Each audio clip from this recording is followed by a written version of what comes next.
This is Covering the Spread, part of the FanDuel Podcast Network.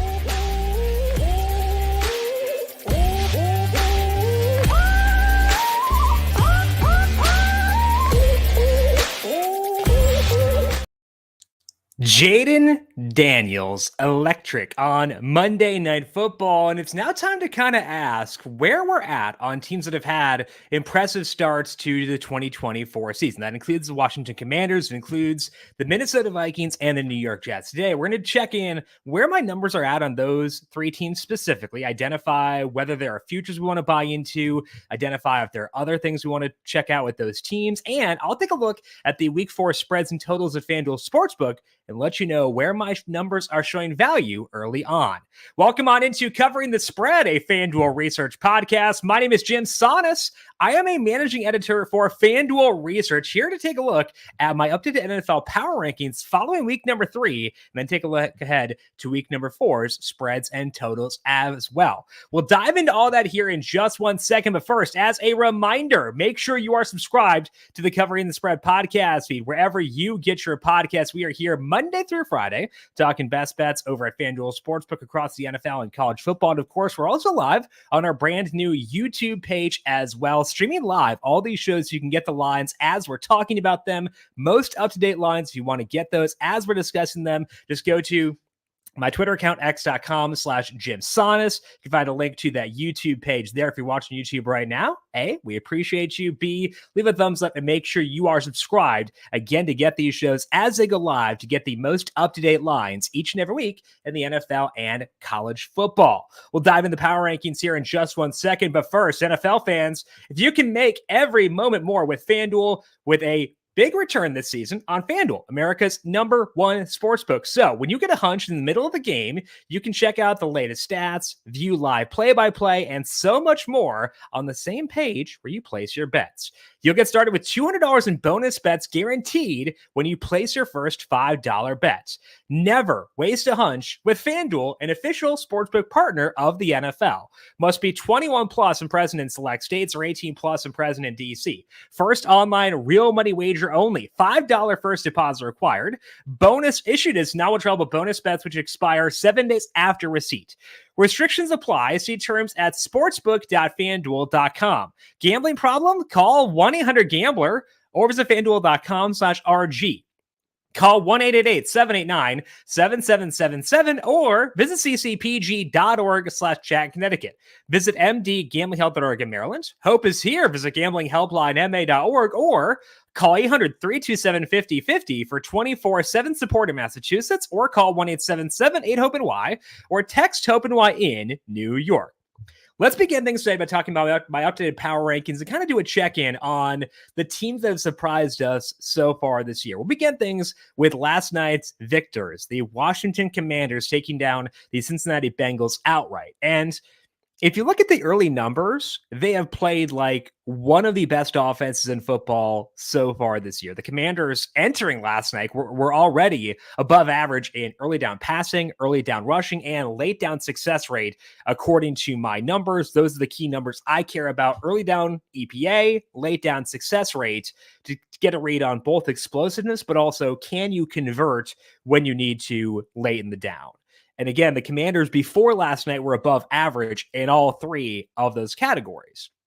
They're obviously even better than that right now. And if you look at just 2024 data, don't advise that necessarily, but they actually rank second in late down success rate after adjusting for schedule, with the 49ers being first in that category. So the offense has been amazing. And that's without a great offensive line or great pass catchers. They've got one really good pass catcher in Terry McLaurin, but beyond that, it's not great. So they've been really, really fun. They also have the worst defense by my numbers, the literal worst defense in football by my numbers, which keeps them from getting too high. But they're going to play in really fun games. That brings us to the Rookie of the Year market, where Jayden Daniels is plus 175 to win Offensive Rookie of the Year at FanDuel Sportsbook. And I understand the interest here. I wanted to take it at plus 350 last week based on, again, the early down, late down numbers I was discussing earlier on. I couldn't quite pull the trigger because Daniels gets hit a lot, and I worry about the injury risk with him as a result of that. Did do a better job last night of getting out of bounds, avoiding hits and stuff like that. I do worry about the instincts popping back up again, though, and kind of getting him in rougher situations. So plus 175 is a fair number, but I am still a bit wary of it because I don't really know what the health outlook for Daniels will be given the way that he plays. I do think there is at least some consideration, though, just looking at the Commanders as a team in some futures, because NFC East has been underwhelming so far. Philadelphia seems to be having some turmoil once again. Dallas has not looked good through the first 3 games beyond that win in Cleveland. The Commanders plus 270 to make the playoffs right now. I'm tempted. I don't want to go there because, again, this defense stinks. They are legitimately horrendous. So that's my big concern with them, is that defense being what it is. But they've already got 2 wins in the bank, which means they're currently tied for the lead in the NFC East. The situation overall in the NFC East is not that great. So I at least gave it some consideration. I have not done this yet, again, primarily because of the defense, but Jaden Daniels has been amazing so far. The advanced numbers on this offense are sick. I'm at least tempted. Not going to get there yet, but I do think that if you're a bit higher in this defense, or if you just want to, if you want to let it rip and buy into Jaden Daniels, I think this is the way I would do so. Betting the Commanders to make the playoffs at plus 270 versus betting Daniels to be offensive rookie of the year at plus 175, just because there's a decent gap between those two numbers. And I kind of want more upside baked into the risk I'd be taking by investing in a guy who I do think has some pretty good, or some pretty high injury risk. So that's the place to be looking for the Commanders, is potentially considering them to make the playoffs plus 270. Defense scares me off, but they'll be in games with this offense. Looking ahead to week number 4, they're taking on the Arizona Cardinals. That is going to be the most fun game on the slate next week because the Cardinals defense also stinks. We're going to see a lot of points in this one. 50.5 is the total right now. The Commanders 3.5 point underdogs in this game. I took their money line plus 215 before last night's game because of the numbers we discussed earlier on with the offense. I don't see value plus 152, so can't buy in for the individual game, hoping to buy into them for individual games down the line, because I do think this is a legitimately very fun team. Let's talk now about the Minnesota Vikings, the second team I wanted to discuss here as far as being an early season surprise. 3-0 so far for the Vikings, and that's pretty fun. The offense, I still have my concerns about, because when I look at my numbers, I still got an element of a prior in there, and that prior was not super high on the Vikings with Sam Darnold at quarterback. With the prior still in there, they're up to 16th in my power rankings, which is still okay. If it were based on just 2024 numbers, they'd be quite a bit higher. They'd be 4th in one of my models based on just the 2024 numbers, based on primarily their defense. The defense for the Vikings has been insane. And honestly, it makes sense this would be the case because it's year 2 for Brian Flores. Finally has his guys in there, like weirdly Andrew Van Ginkel's making a pretty big difference for this team. So like the defensive part, I understand. The offense, it's kind of just like I'm not fully sold there yet, because you do see like little glimmers of old Sam Darnold in there at times. You'll see tendencies that he used to have that will pop up, and I do worry a bit about those becoming a thing once again for Darnold, given that he does have, I used to call him Jameis Darnold back in the day because of all the mistakes he would make, and you kind of have to keep those in check. And Kevin O'Connell, to his credit, has done so far, but it's a question of, can you do that over the long run? So his defense, psychopathic with Brian Flores, got the personnel he wants, and they're destroying things, and they rank 2nd in late down efficiency behind just the Buffalo Bills. Vikings are plus 195 to win the NFC North. I don't see enough to pull the trigger here, especially not with Jordan Love likely back this week. And that's really important because the Vikings are taking on the Packers. Packers favored by 2.5 in that game. I would show value in the Packers if I were to be assured that Jordan Love would play there. And if I see value in the Packers to win that game individually, I'm not going to see value in the Vikings to win the NFC North. I think that I'd want to hold off there at plus 195, given the Packers are currently sitting at plus 290 and played really well in Love's absence. I think those two teams should be flip-flanked, frankly, with the Packers being above the Vikings, despite the fact the Vikings had the better record right now. I think the Packers might actually be a bit undervalued. So plus 290, somewhat tempting for the Packers. And this is a Viking-centric discussion. but I'd be more tempted to bet that than to bet the Vikings at plus 195. Love the defense. Think that's pretty interesting. Some concerns lingering, though, about the sustainability of the offense. The other team I wanted to discuss here is the New York Jets. And the Jets, of these teams from an eye test perspective, are weirdly the team I'm most willing to buy into.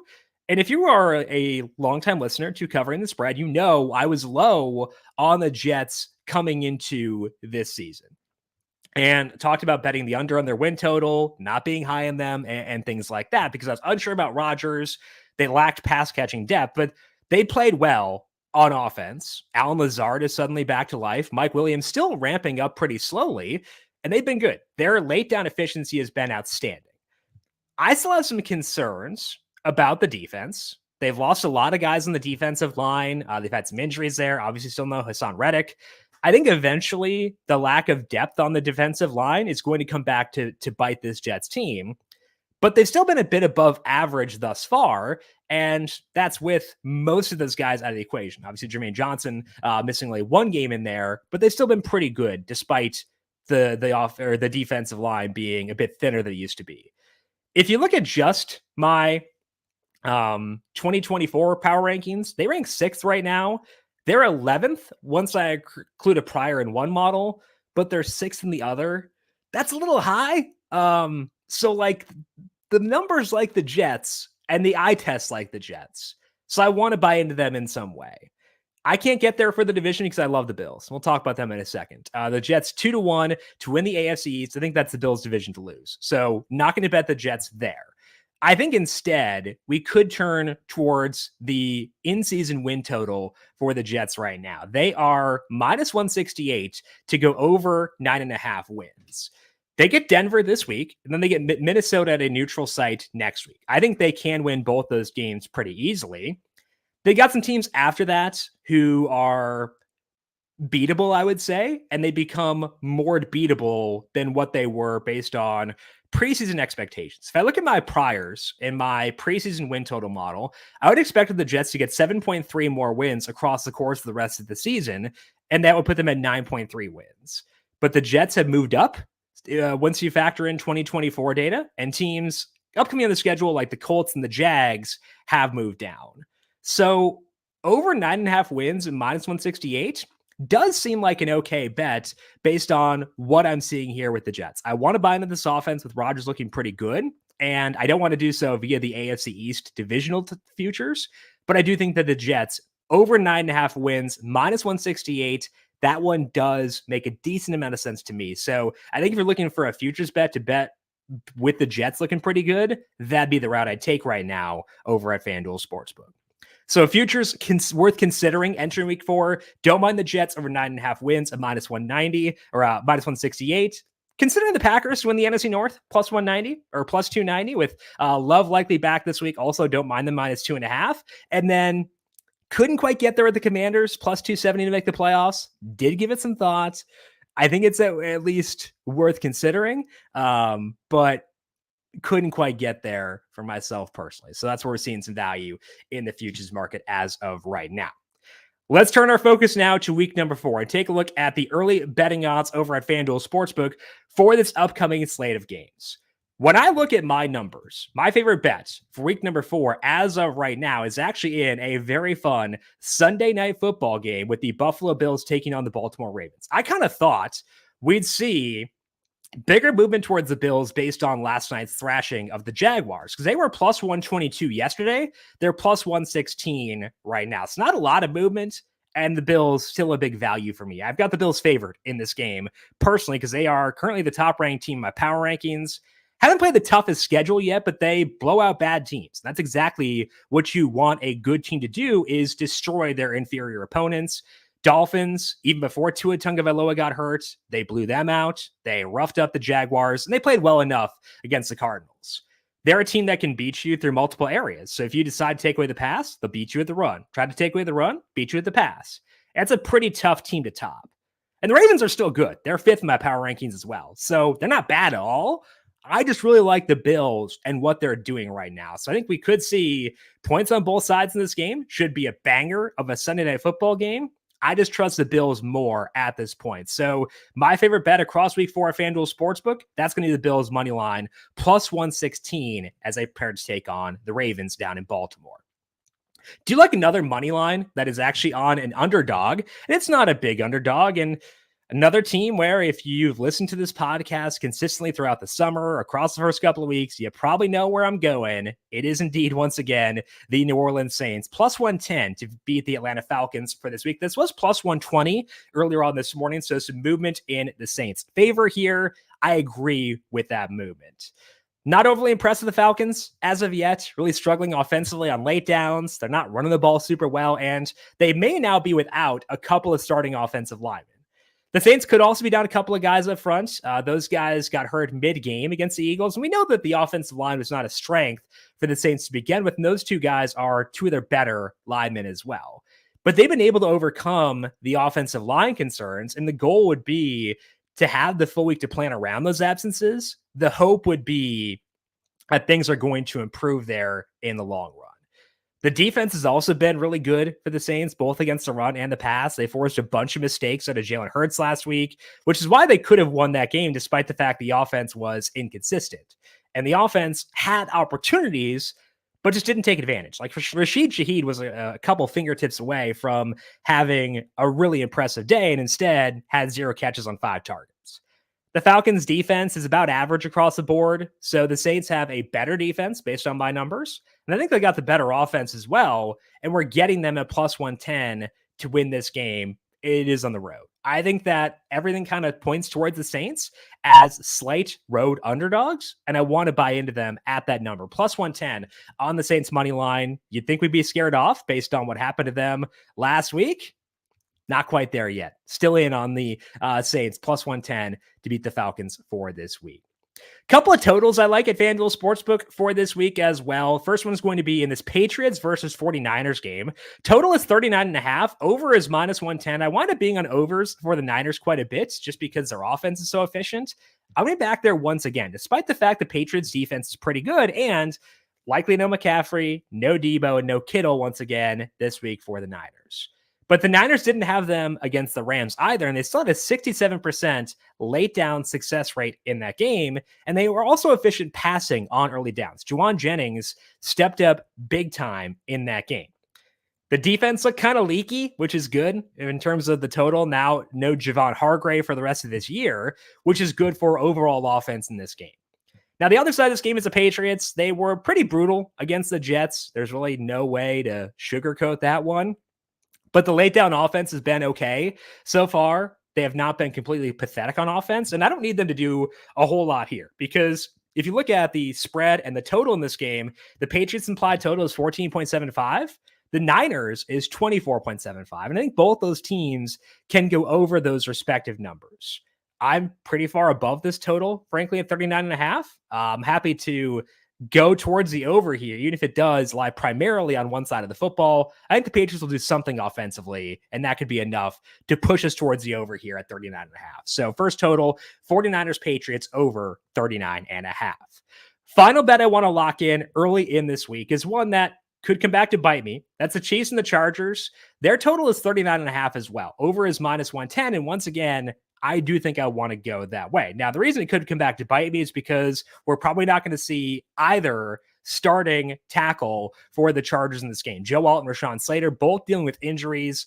That's a concern. And there is at least some uncertainty around Justin Herbert here. So it might look dumb to take an over, but this is more so a bet against the defense for the Chargers and a bet on some regression. They played really well so far. The baseline numbers are very good. But we also have to keep in mind they have faced the following starting quarterbacks: Gardner Minshew, Bryce Young, and Justin Fields. Those are all below average offenses based on just 2024 data, and we would have had lower expectations than them as well once you factor in a prior. So Kansas City has not played like an above average offense yet, but they should long term because the running game looked good with Carson Steele in a tough matchup last week. They should continue to gain a rapport with Xavier Worthy. And this game is also indoors. Now, I know the Chiefs were indoors last week too, and that game finished on 39 points, which would have been an under here. But in general, being indoors is good for offense.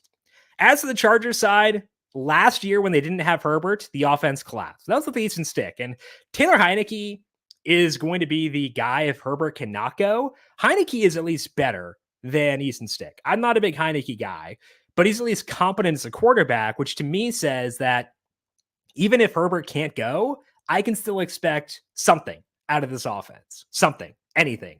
And that's kind of all we need with this total being 39.5. I've got this total a good amount above 40. There is downside if Herbert can't go, especially with the offensive line banged up, but I do still think it's a value. So my 4 bets I want to lock in early for week number 4 are going to be the Chiefs and Chargers over 39.5, the 49ers Patriots over 39.5 as well, both those at -110, the Saints money line at +110, and the Bills money line at +116. That is all that we have here for today on Covering the Spread. Back with you once again tomorrow. If you're watching over on YouTube, we'll be live at 4 p.m. Eastern with Ken Padgett breaking down his top bets across week number 5 already in college football.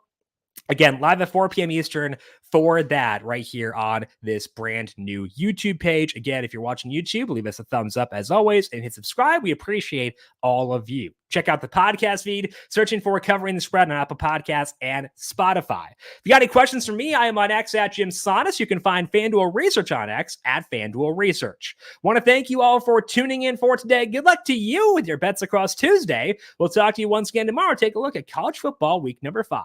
This has been Covering the Spread, a FanDuel Research podcast.